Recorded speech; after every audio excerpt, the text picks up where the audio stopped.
பால் முகமுண்டு பழனி எனும் தலமுண்டு, பரமசிவன் மகனுண்டு பணிந்தால் நலமுண்டு. எத்தனையோ துன்பங்களுக்கு நடுவிலே ஏதேனும் மாற்றம் வந்துவிடாதா என்று கேட்டுக்கொண்டிருக்கிறீர்கள். ஆமாம், அந்த மாற்றம் உங்கள் வாழ்க்கையில் வர வேண்டும் என்று முருகன் விரும்பி விட்டதால் தான் இந்த நேரத்திலே இதனை கேட்கக்கூடிய பாக்கியம் உங்களுக்கு இருக்கிறது. நாம் முருகனை பற்றி சிந்திக்க வேண்டும் என்று சொன்னால் அவன் அருளால் அவன் தாள் வணங்கி என்ற நிலைத்தான். எல்லோருக்கும் அந்த ஒரு பேரு கிடைப்பது கிடையாது. இப்பொழுது உங்கள் வாழ்க்கையிலே ஒரு மாற்றம் துவங்கப் போகிறது என்பதால் தான் முருகனது பெயரை இந்த வேளையிலே கேட்டுக்கொண்டிருக்கிறீர்கள்.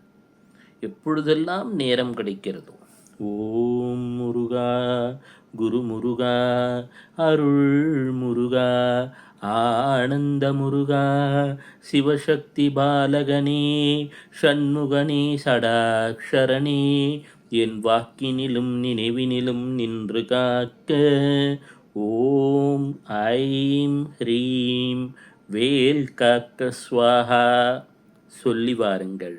வாழ்க்கையிலே வளம் பெருகும், நலம் பெருகும், அனுபவத்திலே உணர்வீர்கள். சிவசிவ.